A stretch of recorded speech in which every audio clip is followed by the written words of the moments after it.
Hello, here we go. It's the Cop-Eye Podcast.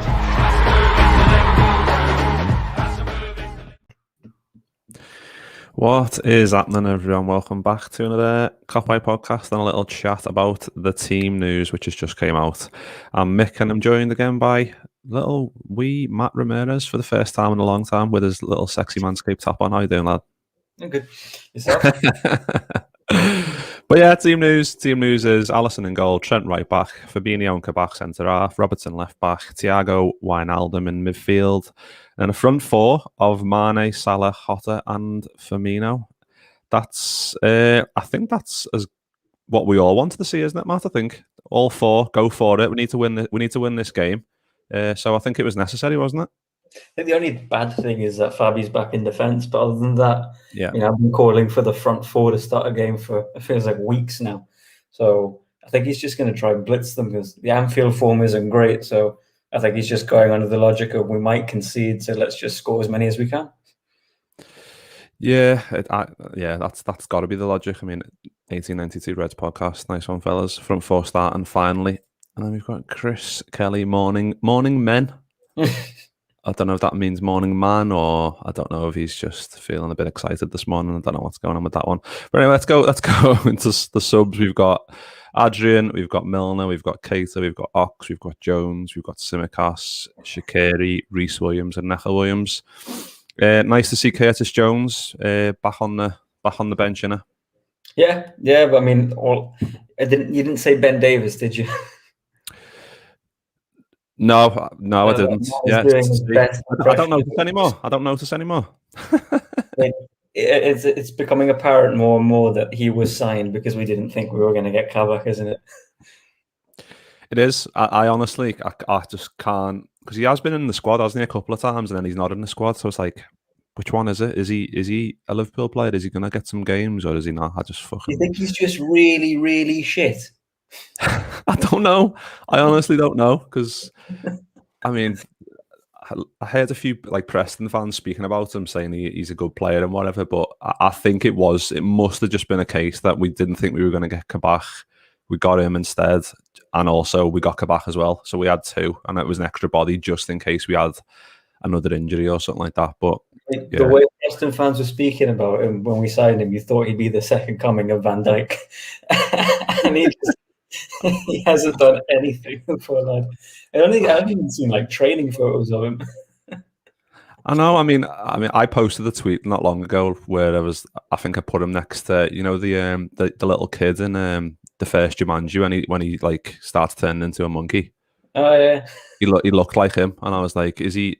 And it just kind of fed into this thing where people just say if they're not playing, they're in Klopp's basement somewhere. I mean, Ox was in his basement for a bit, Tsimikas was in his basement for a bit. Now it looks like Ben Davies is in there, but we've got Greg in the chat as well. Morning, lads. Morning, Greg.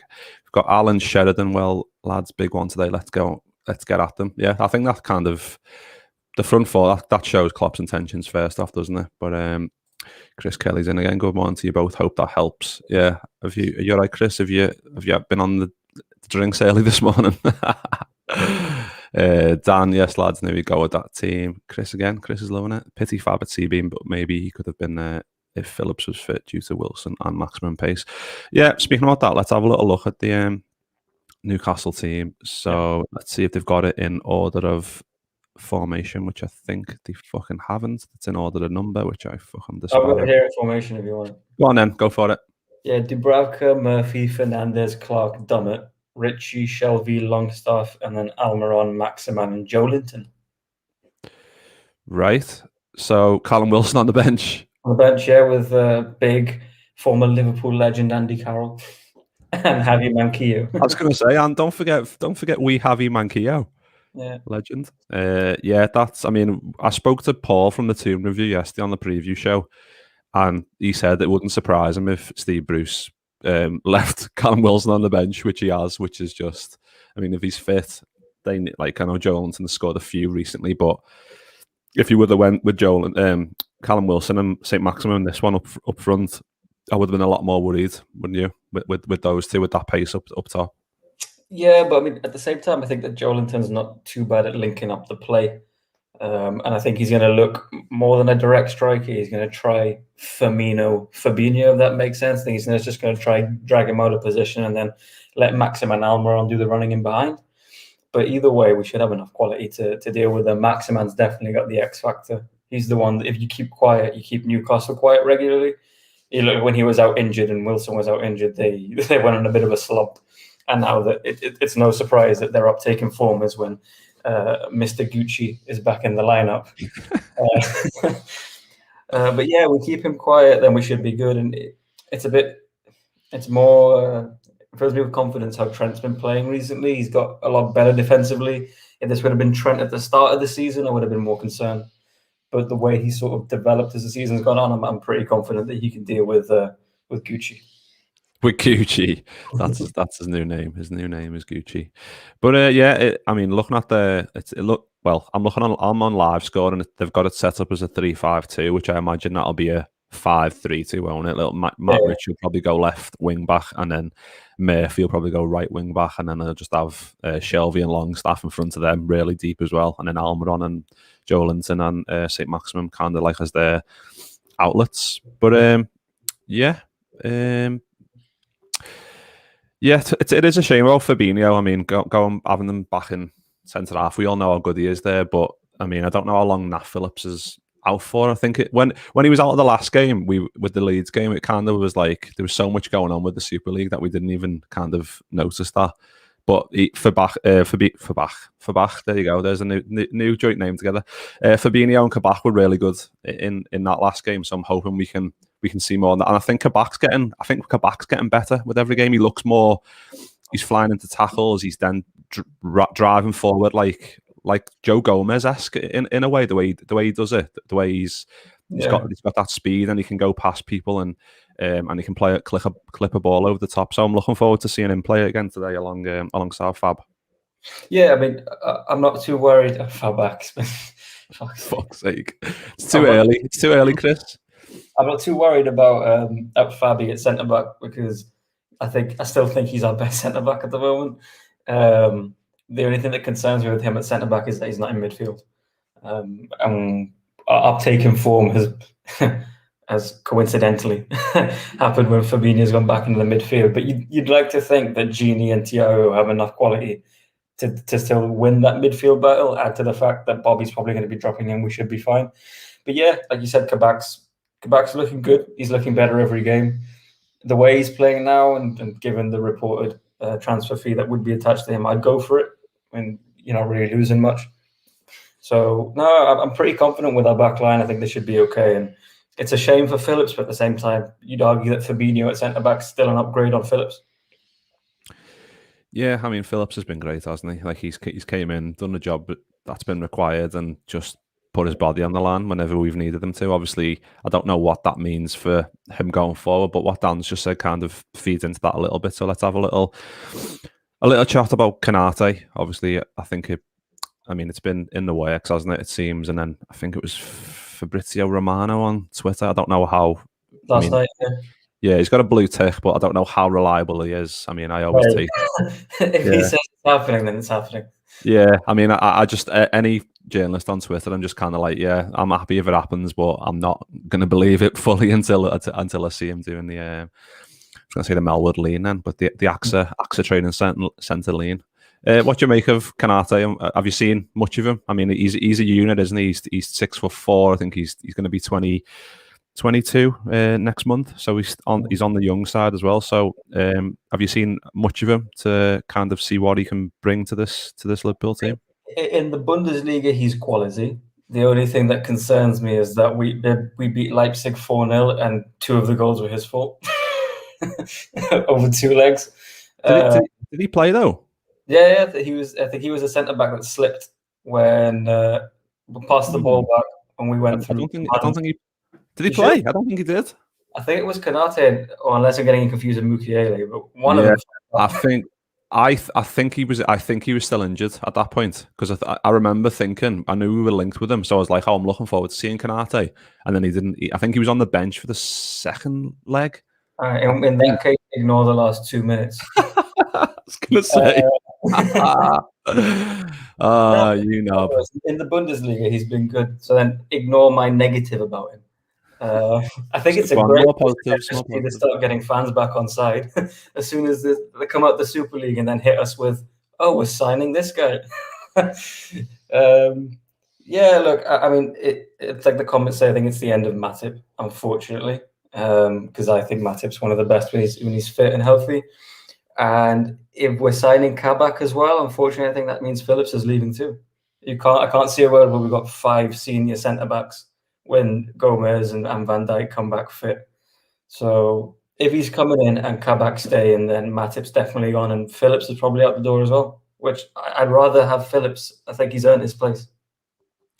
Yeah, I mean, I saw it was a few weeks back, but I saw James Pearce was on the Anfield Wrap, and he was talking about this. How many centre backs do you think we'll have next season? And James Pearce seemed to think we will try and keep 5. You know, just in case, because obviously Van Dijk, Gomez, and Matip will all be coming back from long injuries. But like Chris said, it might be the end for Matip. But then even still, you've got Van Dijk and Gomez. If Matip leaves, then you've got Konate and Kabak, and you've also got Phillips. I think I would be much more secure if we did do that. I mean, if finances allow and we can keep all 5, you know, just in case Van Dijk has a slight thing or Gomez has a slight injury as well. It's going to be a massive headache for Klopp if we just don't get Europe and he's got 5 centre backs. Yeah, I suppose that's more the reason that why he's put the big 4 up today to try and fucking win this game. And then hopefully, I think someone else said in the comments about Alan, would love West Ham and Chelsea to get a draw later, because that kind of would be perfect for us. But yeah, it is gonna be interesting, the centre back thingy, because I mean, Kabak, like Chris said, Kabak and Konate for 50 million is good business. It is great business. Young as well. I mean, that's our future centre back pairing sorted when you think about it. Add to the mix Joe Gomez, only like a couple of years younger. No, it's sick, and Konate is a good centre back, and Kabak's proved that he's good. The thing is, if we're going to sign Konate for, I think it's reported 32 mil, Kabak's, you can argue, is sort of Premier League proven already. So I'd only go for Konate if we're also getting Kabak. I think if I had to pick between either Kabak and Konate, I think I'd rather Kabak at this point, just because you know what you're going to get with him. Whereas we've seen it before, players look brilliant in other leagues and come to the Premier League and just can't cut it.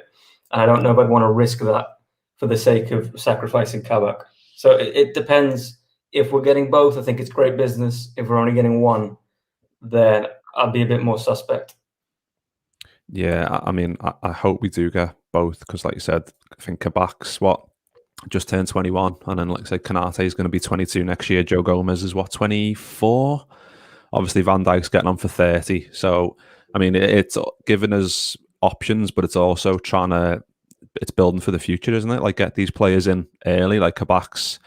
I mean, after his first 2 games, people were writing him off already because he made a few mistakes, and it's like, well, now he's starting to prove them all wrong by how good he's been doing in the last couple of games. So, yeah, I mean, I was just going to say this actually. Chris has just said, aren't they still trying to bring down the Kabak price because Schalke need money after relegation? And I'm sure I've seen something about that maybe dropping to 8 million. You know, from 18. I don't know. I don't know how true that is. They'll be stupid not to try and bring the money down, but depends if they've signed something already. I mean, if it's signed at 18, then Schalke aren't going to budge. Yeah, very true. I mean, that's interesting to look forward to see what business we do. Yeah, that's the thing. Whether he signs for Liverpool or goes back to Schalke, he's going to get sold to someone. Yeah, Kabak's too good to be playing in the second tier of German football. Oh, yeah. And what we've given him, at the very least, is a platform to show his ability. So I'm hoping he's at Anfield next year, but if he's not with us, then he'll be going to another top team. Yeah, well, Dan's just summed it up perfectly. It's the start of us building our next great Liverpool team. Completely agree with Van Dijk coming back, with Gomez coming back. I mean, even if Matip comes back and Klopp wants to keep him and wants to give Nat Phillips like a first team football elsewhere, which he deserves definitely in the Premier League after this season. He's been amazing, hasn't he? Nat Phillips, considering where he was and the fact he's come in, and we've all kind of pinned our hopes on him to kind of go on at centre half and play the way he has been amazing. But yeah, we've done 50 minutes there, Matt, so we'll leave it there. Because the match is on in 45 minutes. Yeah. I'm sure everyone wants to go and get a little coffee or a little bit of brekkie or whatever. So we'll be back straight after at about, what time does it finish? So yeah, about 2:30 I think we'll be back. Just me and you, Matt, again. So we'll have this little sexy graphic on there as well, just to hopefully celebrate what will be a Boss Liverpool win. So we'll see us all in a bit.